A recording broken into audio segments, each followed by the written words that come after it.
نحمدہ ونصلی علی رسولہ الکریم، اما بعد فاعوذ باللہ من الشیطان الرجیم، بسم اللہ الرحمن الرحیم۔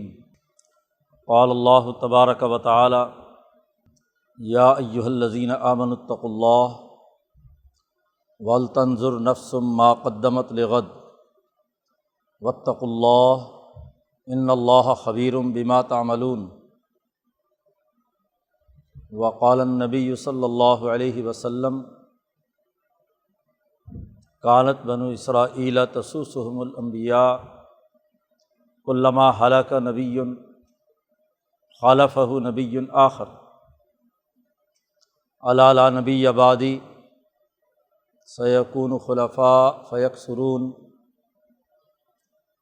وقال النبی صلی اللہ علیہ وسلم: لا تزال طائفة من امتی قائمین علی الحق لا یضرهم من خالفہ۔ صدق اللہ مولانا العظیم وصدق رسولہ النبی الکریم۔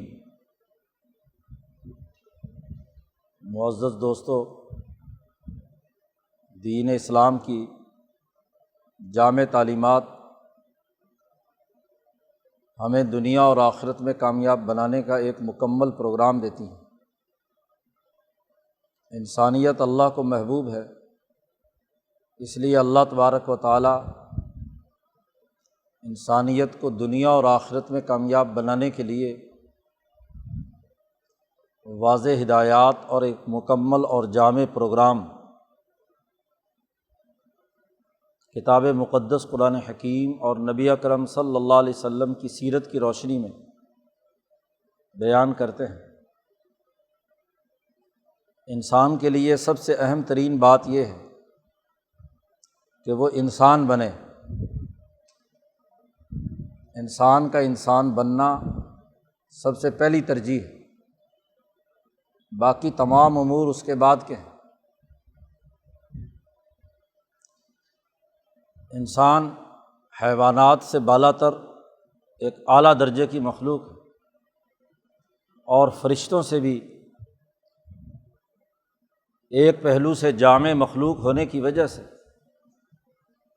مختلف پہلوؤں پر مشتمل ہونے کی وجہ سے زیادہ بہتر ہے۔ انسان کے لیے یہی ہے کہ وہ انسان بنے۔ فرشتہ بننے کی اس دنیا میں کوشش کرے گا تو ناکام ہوگا، اور اس دنیا میں جانور بننے کی کوشش کرے گا تب تباہ ہوگا۔ انسان کے دائیں بائیں دو مخلوقات، ایک طرف فرشتے اور دوسری طرف حیوانیت پر مشتمل شیطانیت۔ ان دونوں کے درمیان اسے اعتدال کے راستے پر چلنا ہے۔ اپنی روح، اپنے دل و دماغ، اپنے وجود کو انسانیت کے جو معیارات اللہ نے طے کیے ہیں اس کے مطابق اسے آگے بڑھنا ہے۔ قرآن حکیم اور دین اسلام کی تعلیمات انسان کو انسان بنانے کے لیے، اس لیے قرآن حکیم نے بار بار خطاب کر کے انسانیت کو مخاطب کر کے اپنا پیغام منتقل کیا ہے۔ یا ایھا الناس، اے لوگو، انسانوں کو مخاطب کیا ہے۔ قرآن حکیم کا نزول ہوا ہے تو اس وقت بھی کہا کہ کتاب مقدس قرآن حکیم ھدی للناس، انسانیت کے لیے ہدایت ہے۔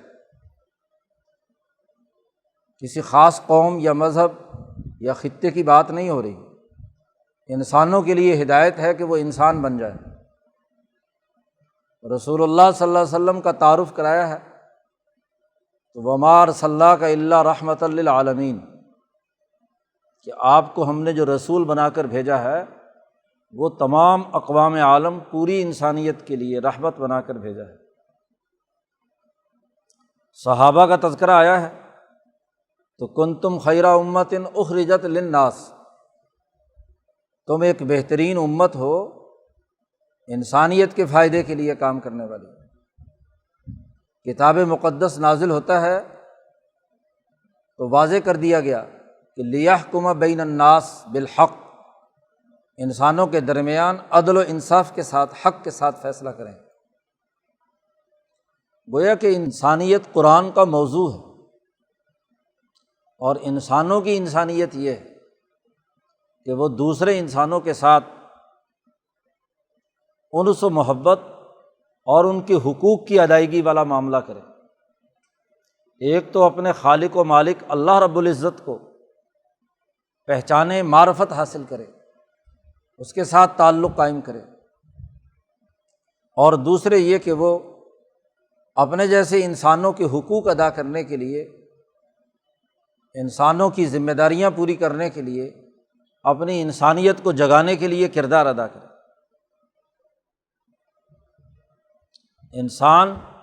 انسان کے کام آئے، اس کی ضروریات پوری کرے۔ ہر انسان دوسرے انسان کا محتاج ہے، سارے کام خود نہیں کر سکتا، اور تمام کام تبھی ہوں گے جب انسان ایک دوسرے کے ساتھ تعاون کرے۔ حتیٰ کہ حضرت مجدد الفسانی رحمۃ اللہ علیہ نے اپنے مکتوبات میں لکھا ہے کہ امام الانبیاء حضرت محمد مصطفیٰ صلی اللہ علیہ وسلم بھی انسانی زندگی میں دوسرے انسانوں کے تعاون اور ان کی اجتماعیت کو ساتھ لے کر چلنے پر مامور کیے گئے ہیں، ورنہ محبوب ترین دنیا میں انسان جس کے لیے کائنات پیدا کی گئی تو سارے کام روحانی طور پر از خود ہو جاتے، اشارہ کرتے تو ہو جاتے۔ اتنی بڑی جماعت بنانے، مصیبت مشقت برداشت کرنے، جہاد کرنے کی کیا ضرورت تھی؟ اگر وہ اشارہ کر کے چاند کو دو ٹکڑے کر سکتے ہیں تو کیا ابو جہل کو اشارہ کر کے دو ٹکڑے نہیں کر سکتے؟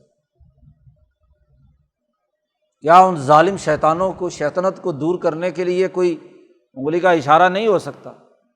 آپ کے بلانے پر جانور حاضر ہو کر گردن جھکا کر سامنے آ جائیں، درخت بولنے لگ جائیں، تو کون سی چیز ہے جو آپ کے حکم کے مطابق کوئی کام نہیں کر سکتی کسی دوسرے کے خلاف؟ جماعت کی کیا ضرورت تھی؟ اکیلے ہی بدر میں پہنچ جاتے، پتھروں کو حکم دیتے کہ ان کے اوپر سر پر برسو، بلکہ پہنچنے بھی کیا ضرورت ہے، مدینے سے ہی کوئی توجہ ڈالتے تو پتھر ان کے اوپر پڑتے، مر جاتے۔ لیکن اس دنیا میں انسانوں کو انسانیت سکھانی تھی، تو انسانیت سکھانے کے لیے انہوں نے انسانی نقطہ نظر سے جو کام ہو سکتا تھا اسی کو اختیار کیا ہے کہ اپنے ساتھ ایک جماعت بنائی، ایک ایک فرد پر محنت کی، طائف کا سفر کیا، مصیبتوں میں پہاڑوں اور وادیوں میں گئے، حج کے موقع پر ایک ایک قبیلے کے پاس جا کر اس کو دعوت حق دی، جب کہ اپنا سگا چچا ابو لہب پیچھے پیچھے ہوتا اور کہتا کہ یہ میرا بھتیجا ہے، اور نعوذ باللہ اس کے دماغ میں خلل ہے، ایسی باتیں کرتا ہے، یہ تمہیں غلط بات کی دعوت دے رہا ہے۔ اتنی مصیبت اور اتنی مشقت برداشت کر کے ایک ایک فرد کو اپنے ساتھ جوڑا، اجتماعیت کے لیے، جماعت بنانے کے لیے، تاکہ انسانیت ان کی بحال ہو، انسانی مقاصد کے لیے ان کو کیا ہے، بروئے عمل لایا جائے۔ تو انسان کو انسان بننا ہے، فرشتہ نہیں بننا، اور نہ ہی کیا ہے، جانور بننا ہے۔ اب انسان کی انسانیت تبھی بحال ہوتی ہے وہ جو دوسرے انسانوں کے کام آتا ہے، اور دوسرے انسانوں کے کام آنے کے لیے اس کا اپنی بیوی بچوں سے لے کر قومی اور بین الاقوامی نظام تک اجتماعیت کے جتنے بھی دائرے ہیں ان کے حقوق ادا کرنے ہیں، ان ذمہ داریوں کو سمجھنا ہے اور ان ذمہ داریوں پر عمل درآمد کے لیے اپنے آپ کو پیش کرنا ہے، اس کے لیے جدوجہد اور کوشش کرنی ہے کہ وہ نمونے کے طور پر جس سطح پر بھی ہو، وہ بحیثیت شوہر، بحیثیت باپ، بحیثیت خاندان کے سربراہ، بحیثیت اپنی برادری کے رکن، بحیثیت محلے کے ایک فرد، شہر کے ایک شہری، مملکت کے ایک شہری کی حیثیت سے، اور بین الاقوامی دنیا میں انسانیت کے نقطہ نظر سے وہ تمام لوگوں کے ساتھ جو معاملہ کرے وہ عدل و انصاف کا ہو۔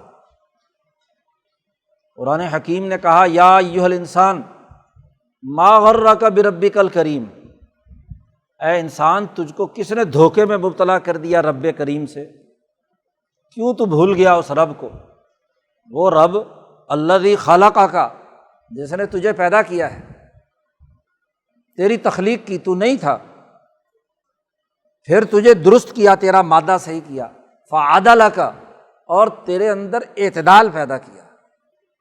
جی، ایک قوت ملکیت کی اٹھا کر لے آئے فرشتوں والی روح، اور ایک جانوروں والی حیوانیت اٹھا کر لے آئے جسم، ان دونوں کا ملاپ پیدا کیا۔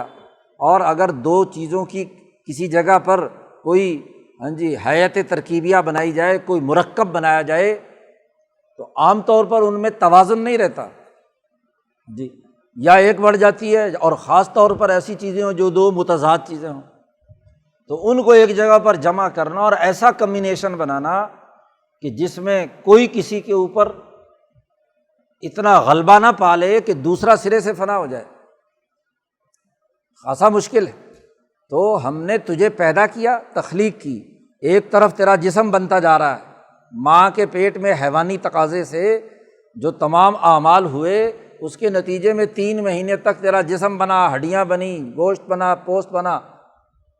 اس کے بعد دوسری طرف سے کیا ہے، فرشتہ روح لے کر آتا ہے اور آ کر اس کے ساتھ اس کے اندر ڈال دیتا ہے، تو دونوں کے درمیان، ایک دوسرے کے درمیان آپس میں کیا ہے، ایسا جوڑ پیدا کرتا ہے، جسم سے پیدا ہونے والی روح حیوانی میں اور اوپر سے نازل ہونے والی روح حقیقی میں، کہ اسے فسوا کا ایسا مکس کیا اور اس میں ایسا توازن رکھا کہ کوئی ایک دوسرے پر جس وقت پیدا کیا جاتا ہے تو فطرت پر پیدا ہوتا ہے، وہ بالکل عدل کا، تعدیل پر ہوتا ہے، عدل کی بنیاد پر ہوتا ہے، دونوں پلڑے برابر ہوتے ہیں، کوئی کسی کے اوپر زیادتی کا حامل نہیں ہوتا۔ تو تیری فطرت میں عدل رکھا ہے۔ بچہ اسی لیے جب ماں کے پیٹ میں پیدا ہوتا ہے تو یک طرفہ نہیں ہوتا، دونوں کے درمیان عدل کی بنیاد پر جبلت اس کی تخلیق پذیر ہوتی ہے، دونوں کے درمیان مکسنگ ہوتی ہے۔ امام شاہ ولی اللہ فرماتے ہیں کہ اس کو ایک مثال سے واضح کیا کہ جیسے پارے میں چاندی اور پانی اس طریقے سے مکس ہوتا ہے کہ اس کے کسی بھی جز کو جدا کرو، چاندی اور پارا الگ الگ نہیں ہوں گے، بلکہ وہ دونوں ایک چھوٹا جز بن جائے گا، الگ بن جائے گا، لیکن مکسنگ ایسی ہے، کیمیائی عمل اتنا پختہ ہے کہ دوسرا ایک دوسرے سے جدا نہیں ہوتا۔ تو دونوں کے درمیان توازن پیدا کیا، فعدل کا۔ یہ جو ماں کے پیٹ میں تمہارے درمیان عدل، بلکہ جوان ہونے تک جو بنیادی فطرت کے اندر شرافت، عدل، سچائی اور انصاف، اور دونوں چیزوں کو ساتھ لے کر چلنے کی بنیادی استعداد ہوتی ہے، جیسے یہ بالغ ہوتا ہے، بڑا ہوتا ہے، تو یہاں سے لے کر موت تک ایسے اعمال کرتا ہے کہ توازن سارا الٹ گیا۔ جی، یہ توازن جو الٹا ہے یہ خراب ہے۔ اب یہاں جب تمہیں ہوش آ گیا، جب تک ہوش نہیں تھا تو تمہارے جسم کا توازن برقرار ہے، اور جیسے ہی ہوش آیا اور توازن ٹوٹنا شروع ہو گیا تو کیوں؟ اب تو تمہارے سپرد کر دیا تمہیں کہ جاؤ اپنے آپ کو اب خود مینیج کرو۔ ہم نے ماں کے پیٹ سے لے کر بالغ ہونے تک تمہیں کیا ہے، ایک اعتدال کی صورت دی، اصل تو ماں کے پیٹ سے نکلنے تک دی۔ اب ماں باپ جیسے ہیں، ماحول جیسا ہے، انہوں نے بچپن میں تمہیں بگاڑا یا اچھا کیا، تو ماحول کے اثرات ہیں نا۔ ہم نے تو اعتدال پر پیدا کیا تھا، اس لیے حضور نے فرمایا کہ ہر بچہ جب پیدا ہوتا ہے تو فطرت انسانیت پر پیدا ہوتا ہے، فطرت اسلام پر پیدا ہوتا ہے۔ اسلام اور انسانیت میں کوئی تضاد نہیں ہے۔ یہ آج کے فرقہ پرستوں نے انسان کے درمیان اور اسلام کے درمیان کوئی تضاد پیدا کر دیا۔ جی، آج کے نام نہاد انسان اپنی انسانیت کا معیار یہ سمجھتے ہیں کہ اسلام کی ضرورت نہیں، اور ماشاء اللہ آج کے اسلام پسند یہ سمجھتے ہیں کہ اسلام کا انسان سے کوئی تعلق نہیں۔ یہ دو انتہائیں ہیں، حالانکہ اسلام اور انسان تو دونوں ایک ہی چیز ہے۔ کیا فرق ہے دونوں کے درمیان؟ تو ہم نے اس فطرت انسانیت یا فطرت اسلامیت پر تمہیں پیدا کیا۔ اب ابواہ یحودانہ او ینصرانہ او یمجسانہ، تمہارے والدین، تمہارا ماحول جس سماج میں رہے، وہاں کے ماحول نے تمہیں انسانیت کے دائرے سے نکال کر کسی ایک خواہشات کا بندہ بنا دیا، تمہاری حیوانیت کو ابھار دیا، تمہاری ملکیت مسخ کر کے ملکیت کو غلط رخ دے دیا۔ اب ملکیت تو چاہتی ہے کہ وہ اپنے اصل روح کی طرف، روح الکل اور اللہ کی طرف پہنچے، اس کو درمیان میں عیسیٰ کو خدا بنا کر اس کے ساتھ جوڑ دیا۔ کہ عیسیٰ بھی ایک روح ہے، اللہ تک پہنچنے کے بجائے عیسیٰ کو ہی اللہ کا بیٹا بنا لو، ہاں جی، عزیر تک روک دیا، یا ہندوؤں نے اس کو کسی رام چندر جی اور کسی کرشن مہاراج پہ روک دیا۔ تو کسی ایک جگہ پر روک دینے کا مطلب یہ کہ روحانیت کی ترقی کا راستہ روک دیا۔ تو اصل تو انسان میں اعتدال ہے، اور یہ اعتدال یہی ہے کہ یہ توازن برقرار رکھے، یہ نہ تو اپنی حیوانیت کو اتنا بڑھائے کہ وہ ملکیت کو مسخ کر دے، اور ہو بھی نہیں سکتی۔ یاد رکھو، جڑاؤ اتنا ہے کہ انسان لاکھ کوشش کرے، ملکیت اس سے جدا ہو کر سرے سے بھاگ جائے، ذرا دب جائے گی، چھپ جائے گی۔ اس لیے ایک مجرم سے مجرم تر آدمی جتنا بڑا کفر اور ظلم کرے، بڑھاپے میں جسم ناقص ہو گیا تو ضرور ضمیر اسے ملامت کرتا ہے۔ یہ ملامت کرنے والا کون ہے؟ وہ تو شیطان بنا پھرتا تھا، وہ تو متکبر تھا، ہاں جی، اس کے سامنے تو انسانیت کی کوئی حیثیت نہیں تھی۔ جب اس کے پاس حکمرانی تھی، وہ انسانوں کو لوٹتا تھا، مارتا تھا، قتل کرتا تھا، سفاک تھا، سارے جرائم کرتا تھا۔ اب یہ کس چیز نے اسے کیا ہے؟ ملامت کیا ہے، کس چیز نے اس کو تنبیہ کی ہے؟ اور جب موت کے ذریعے سے پردہ ہٹے گا اور اگلا منظرنامہ آئے گا تو اس وقت تو بالکل واضح طور پر سامنے آ جائے گا کہ کس نے کیا حرکت کی ہے۔ وہ تو ساری جتنی دن پہلے کیے ہوئے کام ہے، یہ ملکیت ہی اس کو کہے گی کہ بھائی اس کی تو غذا تم نے پوری نہیں کی، یہ بہیمیت کے تمام جانوروں والے تم کام کرتے رہے۔ یہی تو کشمکش، یہ اس کا پیچھا نہیں چھوڑے گی۔ چلو جی یک طرفہ یہ انسان مسخ ہو کر بندر بن جاتا ہے یا جانور بن جائے تو چلو جی اس کی ملکیت ختم سرے سے ہو جائے تو تب بھی جان چھوٹی، چلو جانوروں کے ساتھ تو حشر ہوگا، لیکن جانور بھی نہیں بن سکتا، ہاں جی۔ اور اگر کوئی آدمی اپنی عبادات اور اپنے تمام زوم کی بنیاد پر فرشتہ بننا چاہتا ہے تو دنیا میں فرشتہ بھی نہیں بن سکتا۔ پیٹ ساتھ لگا، فرشتے کو تو بھوک نہیں لگتی، تمہیں تو بھوک لگتی ہے، تمہیں تو کیا ہے، اولاد پیدا بھی کرنی ہے، نسل کو آگے بڑھانا ہے، تمہاری تو جنسی تقاضے بھی ہیں، تمہاری تو باقی ضروریات بھی ہیں، وہ ضروریات بھی کسی نہ کسی درجے میں پوری ہونی ہے۔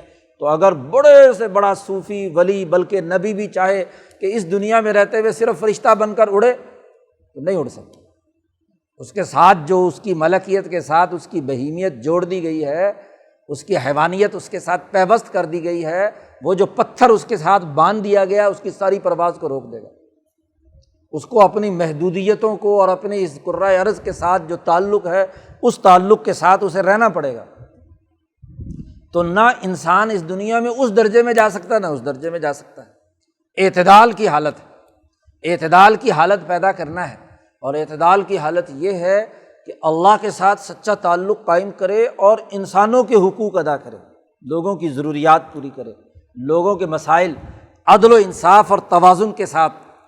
اور وہ لوگ چاہے مسلمان ہوں یا کافر، کسی قبیلے کے ہوں، کسی نسل کے ہوں، لا یجرمنکم شنآن قوم، کسی قوم کا بغض تمہیں اس بات پر نہ ابھارے کہ تم عدل و انصاف کا دامن ہاتھ سے چھوڑ دو۔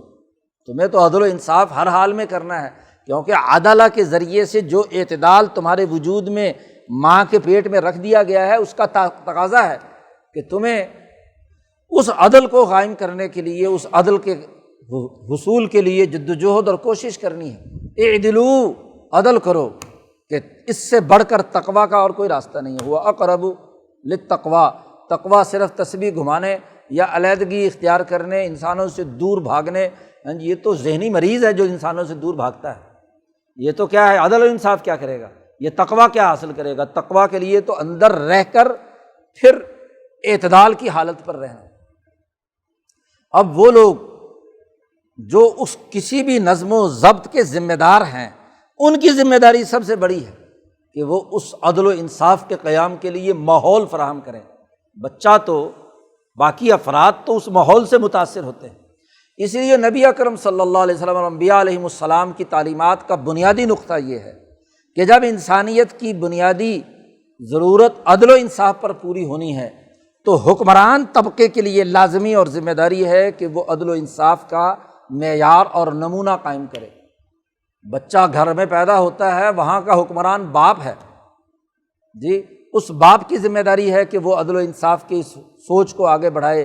یہ جو حضور نے فرمایا ابواہ یحودانہ او ینصرانہ، باپ یہودی بناتا ہے، نصرانی بناتا ہے، والدین اور مجوسی بناتے ہیں۔ حضور نے فرمایا الا کلکم راعٍ وکلکم مسئول عن رعیتہ، خبردار تم میں سے ہر آدمی سربراہ ہے، چرواہا ہے، اپنی اپنی بھیڑوں کو اور اپنے اپنے دائرے میں بسنے والے انسانوں کی ذمہ داریاں تم میں سے ہر ایک پر ہے۔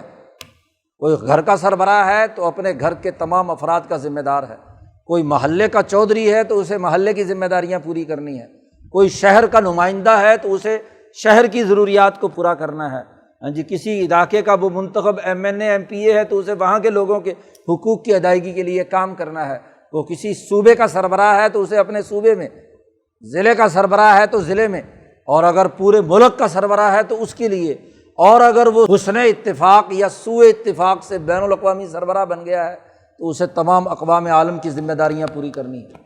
یہ بنیادی ذمہ داری ہے ہر اس فرد کی جو جس سطح کی ذمہ داری قبول کی ہے۔ تو یہی فرمایا حضور نے الا کلکم راعٍ، تم میں سے ہر آدمی سربراہ ہے، اور وکلکم مسئول عن رعیتہ، اور تم میں سے ہر ایک سے سوال کیا جائے گا، وہ مسئول ہے، پوچھا جائے گا کہ اس نے اپنے ماتحتوں کے لیے کیا نمونہ چھوڑا ہے۔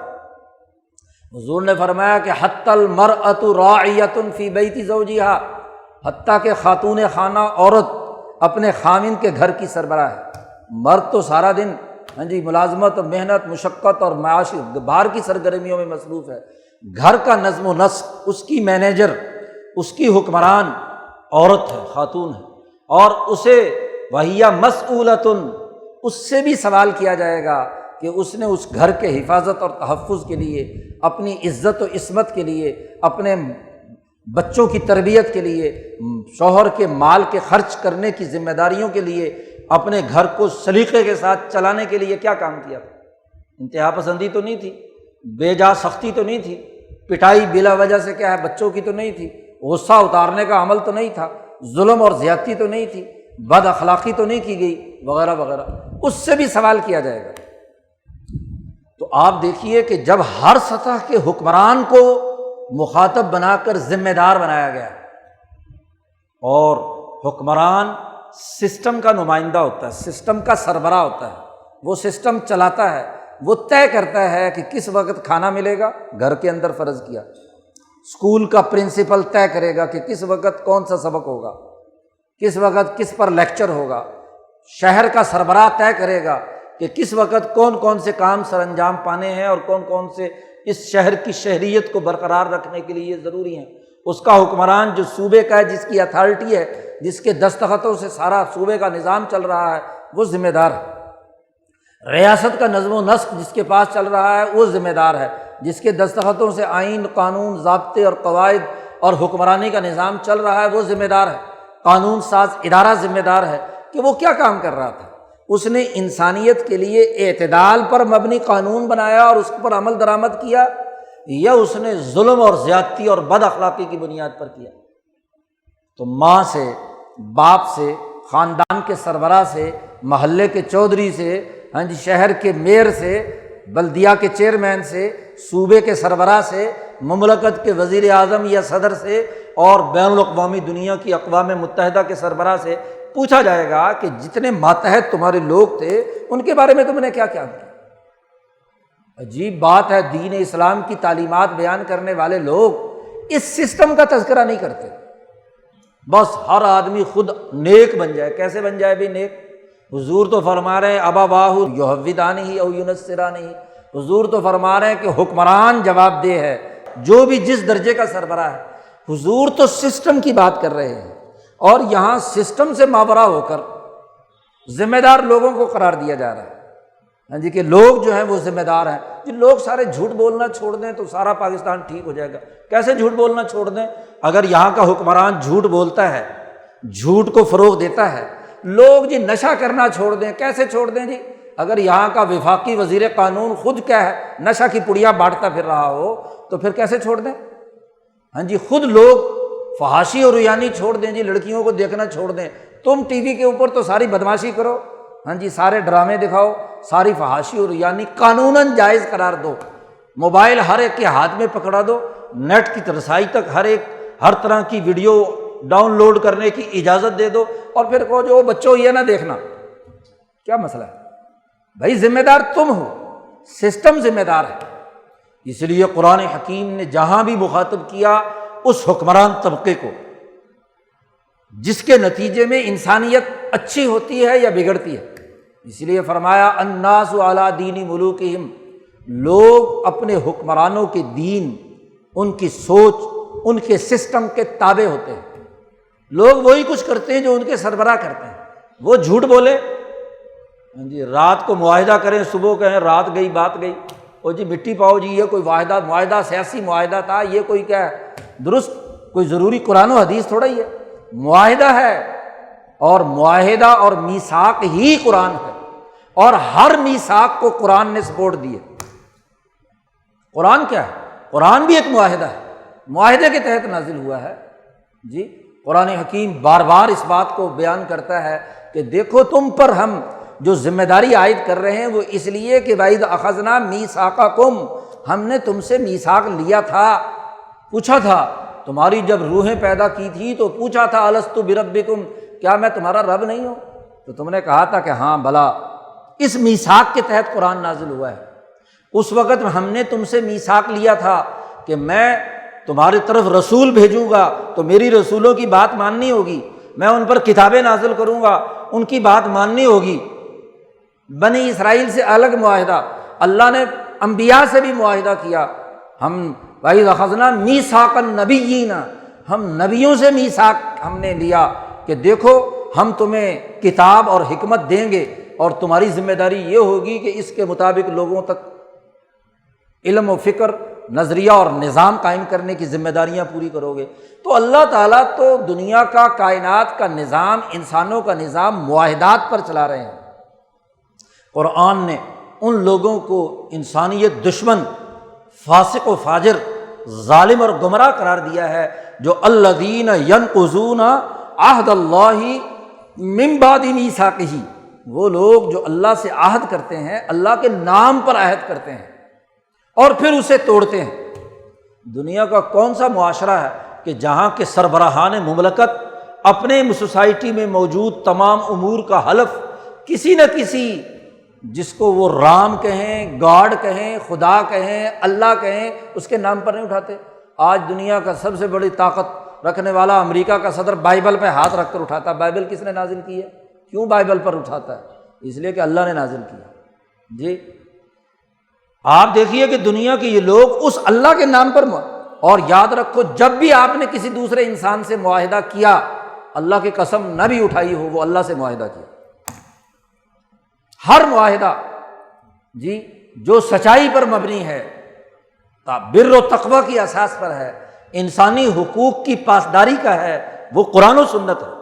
یہ بکواس ہے جو سیاسی لیڈر یہ کہے اور تمہارا لیڈر جو ہے نا بنانے والا بھی یہ کہے کہ جی یہ سیاسی معاہدے تھے، ہو گئے ختم ہو گئے۔ 1936 کے الیکشن میں تمہارے لیڈر نے بھی تو یہ بات کہی تھی، جو یہاں 6 پارٹیوں کا الیکشن کے لیے اتحاد ہوا تھا مسلم پارلیمنٹری بورڈ کا، اس کے تحت الیکشن ہوئے 1936 کے، تو 37 میں جب کہا گیا کہ جی جس شرائط کے ساتھ معاہدہ ہوا تھا اس کے مطابق عمل درآمد کرو، انہوں نے کہا یہ تو سیاسی معاہدہ تھا، سیاسی معاہدے کی کیا حیثیت ہے اسلام کا ٹھیکیدار تمہارا لیڈر۔ تو اس وقت سے لے کر اب تک اگر سیاسی لوگ ذمہ دار یہ سمجھتے رہے کہ جی ہمارا معاہدہ تو سیاسی معاہدہ ہوتا، سیاسی معاہدہ بھی قرآن ہے، کیونکہ قرآن نے اس کا تحفظ دیا ہے۔ ہر انسانی معاہدہ جو انسانوں کی ضروریات کی تکمیل کے لیے ہے، انسانوں کو اعتماد میں لے کر کیا گیا ہے۔ چوری کے معاہدے کی بات نہیں ہو رہی، چور مل کر کوئی معاہدہ کر لیں جی، ڈاکے کے معاہدے کی بات نہیں ہو رہی۔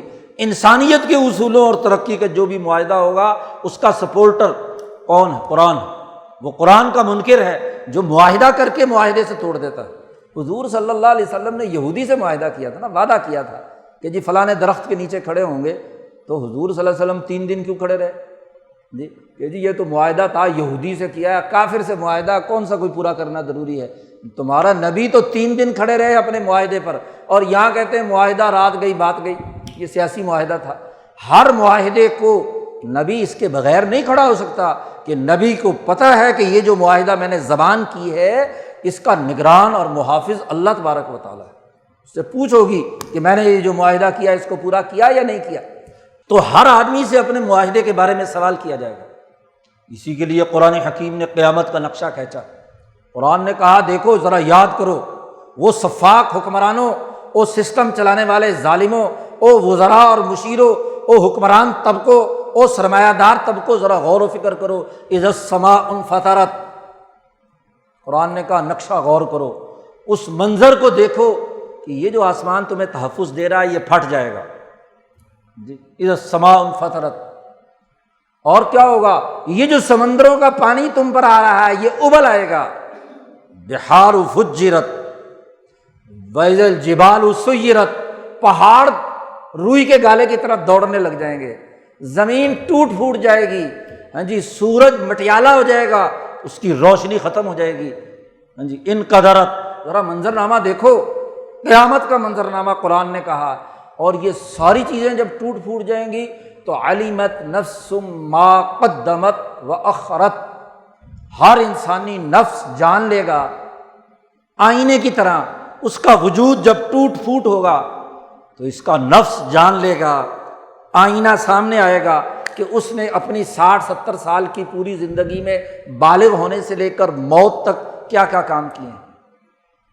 ہر چیز علمت نفس ما قدمت واخرت، کیا پیچھے چھوڑ آیا ہے جو کرنا تھا اور نہیں کر سکا، اور کیا کر کے لایا ہے، کیونکہ اس کا ہر عمل، اس کا ہر کردار اس کے ساتھ چپکا ہوا ہوگا، اس کے ساتھ اس کی روح کے ساتھ چمٹا ہوا ہوگا، اور روح کے ساتھ پتھر بدے ہوئے ہوں، ظلم بنا ہوا ہو، ناانصافی ہو، انسانوں کا خون چپٹا ہوا ہو اس کے ساتھ، تو پھر کیا چوری ہو، ڈاکہ ہو، قتل و غارت گری ہو، تو پھر کیا ہوگا؟ اس کی اپنی ہی روح پکارے گی کہ یہ کیا اینٹ روڑے پتھر اٹھا کر لے آیا، اور جو اصل کام کی چیزیں تھیں انسانیت کی وہ پیچھے چھوڑ آیا۔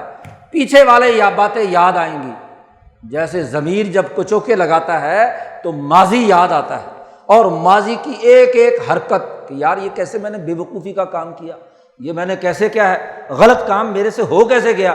تو جیسے دنیا میں بھی اگر ماضی یاد آ جائے تو وہ عذاب بن جاتا ہے، یاد ماضی عذاب ہے یا رب، اسی بنیاد پر ہے کہ جب سوچتا ہے آدمی کہ کیا کیا اس نے، تو قرآن کہتا ہے علمت نفس ما قدمت واخرت۔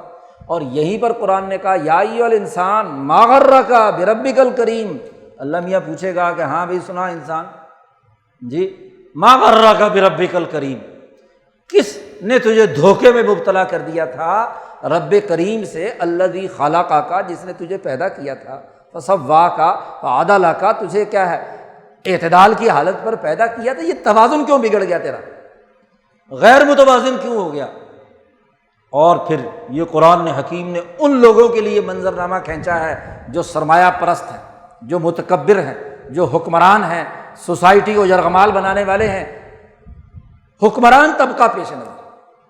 بات یہ ہے کہ ہر سسٹم میں حکمران طبقے کو قیامت کے عذاب سے ڈرایا گیا، اور لوگ جو ہوتے ہیں وہ تو ان کے نقش قدم پر چلنے والے ہیں، ان کے پیروکار ہیں، لوگ ان کے مطابق عمل کرتے ہیں، اس کے ساتھ شامل ہوتے ہیں۔ تو آج سوچنا ہوگا، آج ہماری ریاست احتساب کے نعرے لگا رہی ہے، اور 40-50 سال کی پرانی جتنی بھی کوتاہیاں ہیں منی لانڈرنگ کی، پیسوں کے ادھر ادھر کرنے کی، ہاں جی ان تمام کے احتساب کے چکر میں پڑی ہوئی ہے، اور اب پیسوں کے لین دین کے بعد اب اگلا کام کہتے ہیں جی یہ جو ہیروئن فروشی اور یہ جو نشے کی چیزیں ہیں یہ کس نے پھیلائی ہیں؟ اب بین الاقوامی مافیا کے لوگوں نے، آپ کا وزیر پریس کانفرنس کرتا ہے، ہمیں نشاندہی کی کہ فلانا بندہ جو ہے نا وہ ہیروئن فروشی کرتا ہے، لاہور سے، فیصل آباد سے لاہور فلاں نمبر گاڑی میں مال جا رہا ہے، پکڑ لو۔ ایک ہاتھ کے پکڑنے سے کام ہوگا؟ پہلے جائزہ لو کہ یہ آیا کیوں تھا۔ جیسے پچھلے جمعے میں نے تفصیل سے بیان کیا تھا کہ یہ کالی معیشت تمہارے اندر کیسے داخل ہوئی، یہ کالا نشہ کیسے تمہارے اندر داخل ہوا، یہ نشے اور ہیروئن فروشی کا کام کہاں سے اور کیوں شروع ہوا۔ ایک آدھ فرد کے پکڑنے سے کچھ نہیں ہونے والا۔ وہ جو مافیا نیٹ ورک پچھلے 40-50 سال 60 سال سے عالمی اور مقامی یہاں کے حکمرانوں نے ساتھ مل کر، عالمی اسٹیبلشمنٹ کے ساتھ مل کر افغان جہاد کے نام پر جیسے بندے مروائے، فساد برپا کیا، ایسے ہی ایک کالی معیشت کے نام پر پیسہ منی لانڈرنگ ایک جگہ سے دوسری جگہ منتقل کرنے کا کام کیا، ایسے ہی انسانوں میں نشہ بانٹنے، ہیروئن فروشی کا کاروبار، یہ اس عالمی اور مقامی اسٹیبلشمنٹ نے ہی تو پیدا کیا تھا، ورنہ بیچارہ ایک چند ایکڑوں کا مالک، ایک وزیر بننے والا، وہ آج عالمی مافیا کا رکن کیسے بن گیا؟ ایک یہاں پر گوال منڈی میں خرقہ پھیرنے والا، ٹاکی پھیرنے والا کسی تھریشر کے اوپر، وہ 3 دفعہ وزیر اعظم بن کر اس پوری ہیروئن فروشی کا سرپرست کیسے بن گیا؟ یہ پیسہ کیوں لیا گیا؟ کس نے لیا؟ اس کی تحقیق کرو نا، اس کی بھی پڑتال کرنی چاہیے کہ یہ نشے کا عادت پیدا کرنے کا باقاعدہ عمل منظم ریاست کی چھتری کے نیچے، مقتدر طبقوں کے نیچے پیدا کیا گیا۔ اب پورے طبقے اور پورے سسٹم کو پیش نظر رکھے بغیر افراد پر ڈالنا، یہ دراصل وہی سوچ ہے اس ظلم کے سسٹم کی جو مذہبی طبقوں کے ذریعے سے لوگوں کے دماغوں میں منتقل کر دی کہ جی فرد مجرم ہوتا ہے، فرد کا نیٹ ورک ہے، اور اگر آپ کو نیٹ ورک کا پتہ چل گیا ہے اور اس میں بڑے بڑے نام آنے والے ہیں، تو سب سے پہلے تو اپنی منجی کے نیچے ڈانگ پھیر کر دیکھیں کہ کہیں یہاں کی مقتدر طاقتوں نے، یہاں کی اسٹیبلشمنٹ نے، یہاں کے طاقتور قوتوں نے خود اپنی سرپرستی میں تو یہ کام نہیں شروع کرایا تھا۔ کیوں؟ اس وقت عالمی مافیا کو، امریکہ کو پیسے کی ضرورت تھی افغانستان میں لڑائی کے لیے، مولوی خریدنے کے لیے، مدرسوں کو خریدنے کے لیے، جماعتوں کو یرغمال بنانے کے لیے، نشہ پیدا کر کے بچے کو بندوق پکڑا کر جاؤ وہاں جا کر کیا افغانستان میں فساد مچاؤ، جاؤ فلانے ملک کی سرحد پار کر کے وہاں جا کر تباہی اور بربادی مچاؤ۔ نشہ چڑھا ہوا ہوگا تو توازن ختم ہوگا نا، انسانیت کے حوالے سے وہ سفاک بنے گا، وہ سفاکیت کا کردار ادا کرے گا، ورنہ تو انسان ہے، انسان پر گولی چلاتے ہوئے سوچتا تو ہے، اور اگر وہ اپنا ہی پٹھان ہو اور اپنا ہی پختون ہو، چاہے کابل میں رہتا ہو، قرآن نے تو کہا کہ غیر مسلم کے ساتھ بھی تم عدل و انصاف کا معاملہ کرو۔ جب تک لڑائی اور دشمنی، لڑائی آمنے سامنے نہ ہو، اس وقت تک تمہیں لڑائی کرنے کا کوئی حکم نہیں ہے۔ جنگ حربی، کوئی جنگ تم پر مسلط نہ کرے، اس وقت تک لڑائی نہیں ہے، اور اس سے پہلے آپ انسان کو مار رہے ہیں، صفاقی کے ساتھ، بارود کے ساتھ اڑا رہے ہیں، ان بچوں کو بیچاروں کو جنت اور حوروں کا نشہ دے کر اور ساتھ تھوڑی تھوڑی ڈوز دے کر نشے کی اس کے لیے تیار کرتے رہے۔ سکولوں میں کس نے پھیلایا، کالجوں میں کس نے پھیلایا، اداروں میں کس نے پھیلایا، ان تمام میں یہاں کا مافیا، یہ تو اس آئس برگ کا ایک بندہ ہے جو تم نے ابھی پکڑا ہے، باقی پورے کے پورے کو کیوں چھپانا چاہتے ہو؟ یہ عجیب طریقہ کار ہے، سسٹم کی تمام باتوں کو چھپانے کے لیے ایک فرد پر ڈالو۔ پوری فوج کے بغیر مشرف 11 سال حکومت کر سکتا تھا، مشرف تو مجرم ہے، فوج پاک ہے، یہ کیا بات ہوئی؟ یہ وہی انفرادیت کی سوچ ہے جو یہاں ممبر سے لوگوں کے دماغوں میں منتقل کی جاتی ہے، یہ وہی انفرادیت کی سوچ ہے جو کالجوں اور یونیورسٹیوں اور اداروں کے ذریعے سے دماغوں میں منتقل کی جاتی ہے۔ فرد مجرم ہوتا ہے، اس کا اعلی کار پوری کی پورا سسٹم تھا، تو غدار اگر ہے تو پورا سسٹم ہے، ایک فرد کیسے ہوا؟ ضیاء الحق اکیلے نے کام کیا تھا بھائی، پوری کی پوری فوج تھی، پورا کا پورا سسٹم تھا جس نے یہ جہاد لانچ کیا تھا، جس نے یہ ہیروئن فروشی کی تھی، جس نے یہ ڈالر اور منی لانڈرنگ پیدا کی تھی، جس نے مالیاتی پورا ڈھانچہ تباہ و برباد کیا تھا، تو ذرا کم از کم علامتی طور پر ہی پورے سسٹم کی قبر پر لات تو مارو، اس سسٹم کا تجزیہ تو کرو۔ اور جب تک یہ سسٹم نہیں بدلتا، ایک فرد کے خلاف سینکڑوں سال مقدمے چلاتے رہو، کوئی نتیجہ نہیں نکلے گا۔ وہ صرف گونگلوں سے مٹی اتارنے والی، نواز شریف اکیلا تھا بھائی، اگر اس نے یہ جرم کیا تو جرم جن کی ناک کے نیچے ہو رہا تھا ان کو پتہ نہیں تھا اس وقت۔ آج اگر وہ 10 جلدیں نکال کر لائے ہیں JIT کی، تو یہ 10 جلدیں ان کے پاس ریکارڈ میں تھیں، ان کی ناک کے سامنے کام ہو رہا تھا، اس وقت تم سوئے ہوئے تھے، اس وقت یہاں کی عدالت تھی، یہاں کے ادارے تھے۔ زرداری جب تم نے صدر بنایا اور پھر 2 دفعہ اس کو حکومت دی، اس وقت تمہارا نمائندہ تھا، تمہارے تمام کام کا ذمہ دار تھا، اکیلے نے کام کیا ہے، یوسف رضا گیلانی نے اکیلے کیا، پرویز اشرف نے الگ کیا ہے۔ عجیب بات ہے، تماشا ہے، 70 سال میں افراد پر بوجھ ڈالو۔ لیاقت علی خان برا تھا، گورنر جنرل غلام محمد برا تھا، اور کچھ چھلانگ مار کر کہیں گے جناح صاحب بھی برے تھے، چلو فرد پر ڈالیں گے۔ جناح اکیلے نے کام کیا، لیاقت نے اکیلے نے کام کیا، غلام محمد نے اکیلے نے کام کیا، سکندر مرزا اکیلا تھا، سسٹم کی طرف توجہ نہیں۔ ایوب خان نے 11 سال اکیلے نے حکومت کی، بغیر سسٹم کے، بغیر کسی اجتماعیت کے۔ بھٹو اور یحییٰ نے بغیر کسی اجتماعیت کے کام کی۔ یہ وہ سوچ ہے جو لوگوں کی دل و دماغوں میں منتقل کی گئی ہے، غلط۔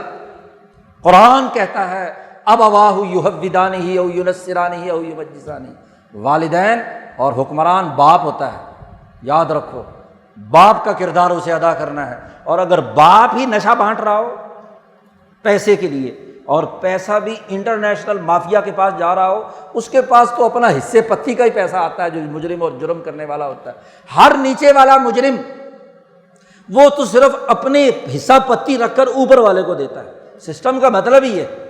اور اس سے اوپر والا، اس سے اوپر والا۔ اب سوال یہ ہے کہ جس کو پکڑا ہے وہ کس کو حصہ پتی دیتا، تو اس کو بھی پکڑو۔ اور وہ آگے بین الاقوامی کس مافیا کو دیتا تھا؟ اب بین الاقوامی مافیا نے نشاندہی کی ہے تو بین الاقوامی مافیا کو بھی لاؤ سامنے، ایک نیٹ ورک پورا واضح کرو۔ لیکن نہیں، آپ دیکھیے کہ سسٹم پر آنچ نہیں آنی چاہیے۔ اور اس سسٹم کو کس چیز سے تحفظ دے دیا؟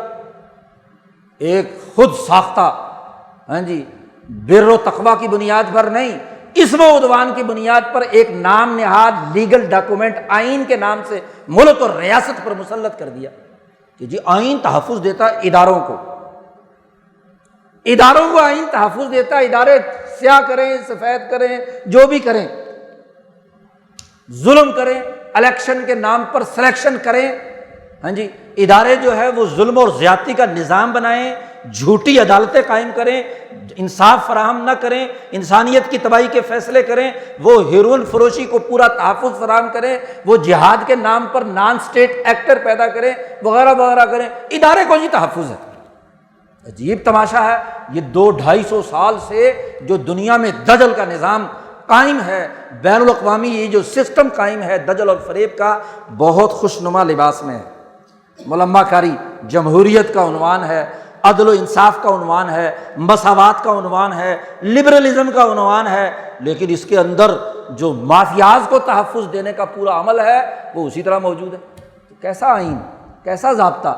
یہ آئین جو ظالموں کو تحفظ فراہم کرتا ہے۔ خوبصورت الفاظ لکھ دیے جائیں کہ جی یہ جمہوریت کے تحفظ کے لیے ہے، یہ پہلے 20-25 بنیادی آئینی انسانی حقوق بیان کر دیے جائے کہ جی انجمن سازی کی اجازت ہے، اظہار رائے کی آزادی ہے، فلاں کی آزادی ہے، مزدور کی مزدوری دی جائے گی، کسی پر ظلم نہیں کیا جائے گا، خوشنما الفاظ لکھ دیے جائیں، لیکن کیا اس کے مطابق ادارے بنائے ہیں؟ کوئی کام ادارتی بنیادوں پر ہوتا ہے نا، یہ کوئی واضح نصیحت کی کتاب ہے آئین اور دستور، جہاں جو بنیادی اقدار متعین کی گئی ہیں اس کے مطابق ادارے بھی تو بناؤ، اس مزدور کی مزدوری مہیا کرنے کے لیے، اس کو مساوات مہیا کرنے کے لیے، اس کے حقوق پر ڈاکہ ڈالنے والوں پر گرفت کے لیے، اس کے اندر ہیروئن فروشی، آئس جیسے نشوں کو مسلط کرنے والوں کے لیے کوئی ادارے تو بناؤ۔ ادارہ بنا لیا کہ اس کو ختم کریں گے، ماشاءاللہ ختم کرنے والے ہی کیا ہے، اس کے لیے پروموٹ کرنے کا کام کرتے ہیں۔ تو ادارے ان کے ایسے SOPs کہ جہاں یہ کام ہو ہی نہ سکے پھر تو بات ہے۔ اور اگر افراد پر سارا بوجھ ڈال کر خود کیا ہے ہاتھ جھاڑ دیں تو یہ سسٹم سے لوگوں کو دور کرنا ہے، سسٹم کی ہلاکت خیزی سے بچنا ہے۔ آج جو سسٹم پر بیٹھے ہیں کل کو یہی سسٹم ان کے خلاف کارروائی کرے گا، کیونکہ سسٹم میں بیٹھ کر وہ سسٹم کے پورے تقاضوں کو پورا کرنا ان کی مجبوری ہے۔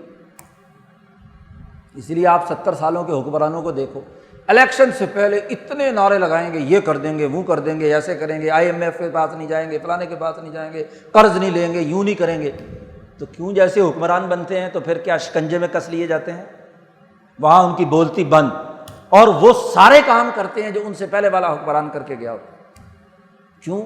سسٹم کی گرفت ہے، وہ ظلم کا سسٹم، ظلم کا عالمی اور قومی نظام جس نے اس کو جکڑا ہوا ہے۔ اس کرسی پر بڑے سے بڑا مولانا، پیر، گدی نشین بٹھا دیا جائے، اگر وہ اس سسٹم کی وزارت عظمیٰ قبول کرے گا تو یہی کچھ کرے گا، جو مرضی کر لو، چاہے وہ اسلام کے نام پر کردار ادا کرنے والا یا اس کے نام پر مسلم لیگ ہو، وہ عوام کے نام پر پیپلز پارٹی ہو، وہ انصاف کے نام پر عمران خان ہو، جو بھی اس کرسی پر بیٹھے گا وہ یہی کام کرے گا، جو بھی اس منسٹری کو لے گا وہ وہی کام کرے گا۔ 7 سال مولانا کشمیر پر رہے ہیں تو کشمیر کے بارے میں وہی موقف ہوگا نا جو ریاست کا ہوگا، کیا کام کیا؟ ایک صوبے کی وزارت ملی، کیا کام کیا؟ سسٹم ہے، آپ سسٹم کے خلاف نہیں جا سکتے، ہاں جی، اس سے ادھر ادھر نہیں ہٹ سکتے۔ تو مجرم ہمارا سسٹم ہے، اور سسٹم سے توجہ ہٹا کر افراد پر ڈال دینا، یہ اس سسٹم کی بدماشی ہے، یہ اس سسٹم کی خرابی ہے، یہ اس کا دجل ہے۔ اور مسلمان دجل کو قبول نہیں کرتا، یاد رکھو، جھوٹ کو قبول نہیں کرتا۔ مسلمان کی علامت یہ ہے، وہ ایک سوراخ سے 2 مرتبہ نہیں ڈسا جاتا۔ یہاں 70 سالوں سے کتنی مرتبہ ڈسے ہوئے ہیں؟ ہر نوجوان نسل اپنی زندگی کے جوانی کے 40 سالوں میں کم از کم کیا ہے، ہر 5 سال بعد بھی ہو تو 8 دفعہ تو ڈسی جائے گی نا، 8 دفعہ تو ضرور ڈسی گئی ہے۔ 1970 سے تو میں دیکھتا آ رہا ہوں، 40 سال ہو گئے ہیں، 8 دفعہ تو ہم ڈسے گئے۔ 1985 کا ریفرینڈم، 1987 کا الیکشن، 1990 کا الیکشن، 1993 کا الیکشن، 1997 کا الیکشن، 1999 کا الیکشن، 2002 کا الیکشن، 2008 کا الیکشن، 2013 کو ابھی جمعے کی بات، 2018 کا الیکشن، سارے دیکھ لو، ہر 5 سال بعد یہی کام ہوا ہے۔ کیوں کہ جو کام ایوب خان نے کیا وہی یحییٰ خان نے کیا، وہی بھٹو نے کیا، وہی ضیاء الحق نے کیا، وہی بے نظیر نے کیا، وہی نواز شریف نے 2 مرتبہ کیا، وہی کام مشرف نے کیا، وہی گیلانی نے کیا، وہی پرویز اشرف نے کیا، وہی نواز شریف نے کیا۔ کوئی فرق؟ سارے پاگل ہیں، سارے احمق تھے۔ کیوں؟ سسٹم کی جکڑ بندی میں جب بھی آئے تو انہوں نے سسٹم کے مطابق کام کیا، سسٹم نے استعمال کیا، ضرورت پوری ہوئی ردی کی ٹوکری میں پھینک دیا، جب ضرورت تھی تو وہ جناب امیر المومنین تھے، جب ضرورت ختم ہو گئی تو لال کمال شاہ بہاولپور میں آگ کے اندر ڈال کر پورا جہاز بھسم کر دیا، اپنے سفیر سمیت، رافیل جو امریکی سفیر تھا یہاں، اس کے سمیت پورا جہاز ہی الٹ دیا جی۔ یہی حال اگلے سارے، جب تک ضرورت تھی پرویز مشرف چیف ایگزیکٹو، استقبال سب کچھ، اور جب ضرورت پوری ہوگی اٹھا کر باہر پھینک دیا۔ منتخب صدر وردی میں انتخاب پاک ہونے کے باوجود صدر نہیں رہنے دیا، اٹھا کر باہر پھینک دیا۔ تو سسٹم کا شعور حاصل کرنا یہ انسانیت ہے، یہی اسلامیت ہے، یاد رکھو۔ مسلمان بے وقوف نہیں ہوتا، ایک سوراخ سے 2 مرتبہ نہیں ڈسا جاتا، اور یہاں سینکڑوں دفعہ ڈسے ہوئے ہیں، پھر بھی اسی سسٹم کے اعلی کار، اسی کے ایجنٹ ہیں، اسی کے لیے کردار ادا کرتے ہیں۔ مسلمان عقل مند ہوتا ہے، باشعور ہوتا ہے، انسانیت کی ذمہ داریوں کو سمجھتا ہے، اور اس سے یہ سوال ہوگا، وہ یہ جواب نہیں دے سکتا کہ جی میں سسٹم میں مجبور تھا، اس لیے میں کمزور تھا، میں نے یہ کام کیا۔ یاد رکھو، قرآن نے نقشہ کھینچتے ہوئے کہا کہ جب جہنم میں عذاب میں آئیں گے تو جو کمزور اور تابع ہوں گے نا، لیڈروں کے پیچھے چلنے والے مستضعفین، وہ کہیں گے کہ اللہ میاں یہ جو شیطان تھے نا، یہ بڑے بڑے متکبرین، انہوں نے ہمیں گمراہ کیا تھا، ان کو ڈبل عذاب دو، ان کو عذاب ڈبل دے کہ انہوں نے خود بھی گمراہی کی اور ہمیں بھی گمراہ کیا۔ اللہ میاں کہے گا نہیں، لکل ضعف، ہر ایک کے لیے ڈبل ہے۔ تمہارا جرم یہ تھا کہ تم نے عقل و شعور سے کام لے کر ان سے برات کا اعلان کیوں نہیں کیا؟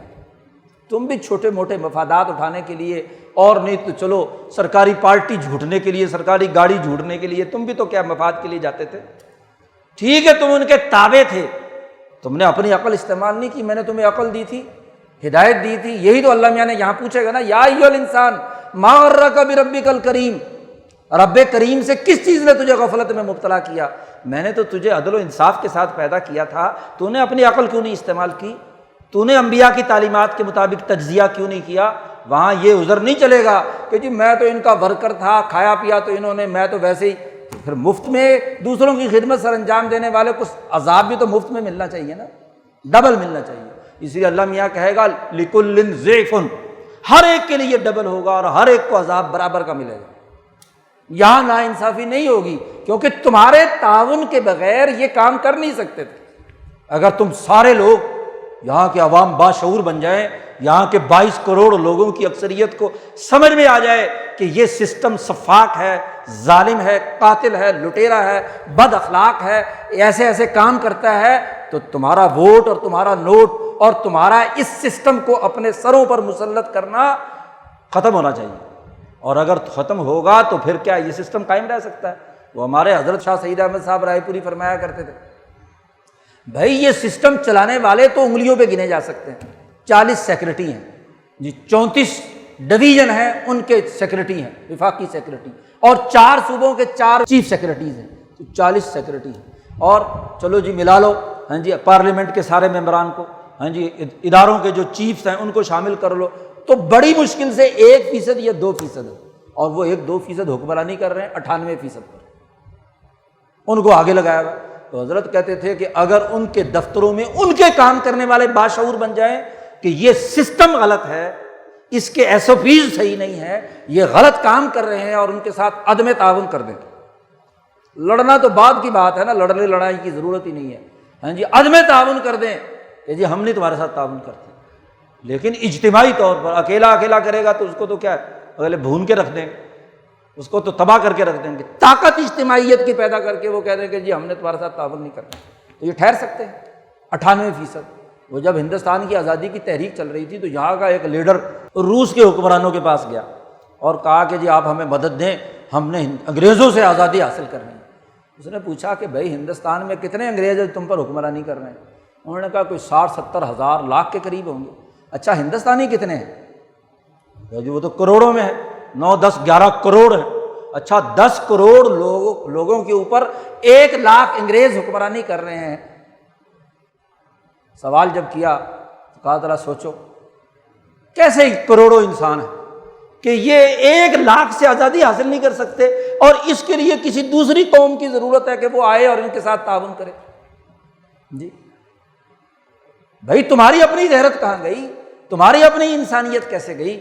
اور کیا خیال ہے کہ کوئی دوسرا آ کر آپ کی مدد کرے گا، مفت میں کرے گا؟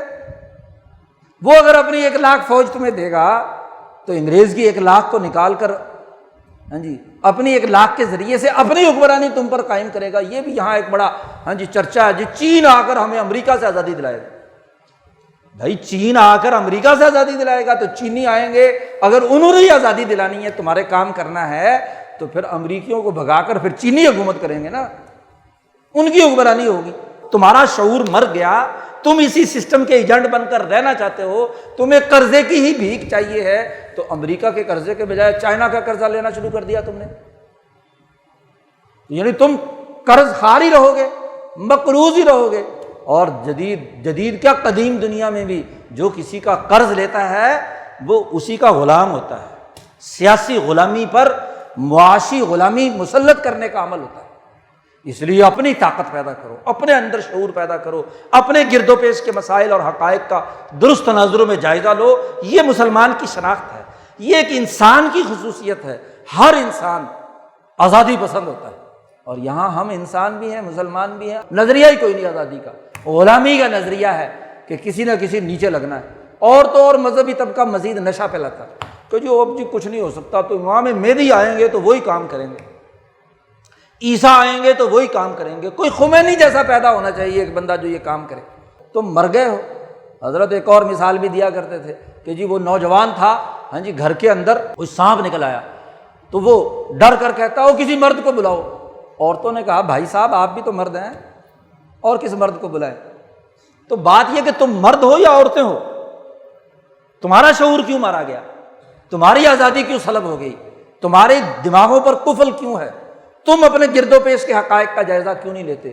تم جھوٹے میڈیا، جھوٹے پروگراموں اور جھوٹی ہاں جی اس سسٹم کی جو کیموفلاج کیا ہوا ہے اس نے، مذہب کے نام پر، جمہوریت کے نام پر، انسانیت کے نام پر، اس کے پردے کیوں پھاڑ نہیں سکتے اپنی عقل و شعور کی بنیاد پر؟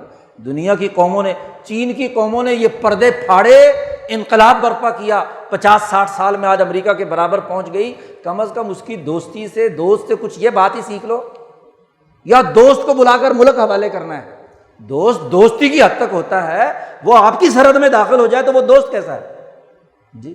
تو اس سے سیکھا جاتا ہے ہاں جی، لیکن یہ کہ اسی کے لتھی لگ کر اسی سے قرضہ کھانے، اسی سے پیسے کھانے۔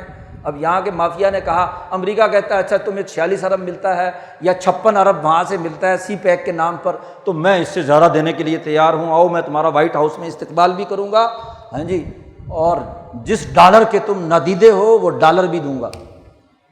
IMF نے قرضہ بھی آپ کا ماشاءاللہ منظور کر دیا، پیسے بھی آنے شروع ہو گئے، تو نشے کی دوبارہ عادت پڑ جائے گی، پھر ڈالر 40-50 پر آ جائے گا، آپ کہیں جی انقلاب کر دیا، واہ جی واہ کیا حکومت نے کیا ہے کام۔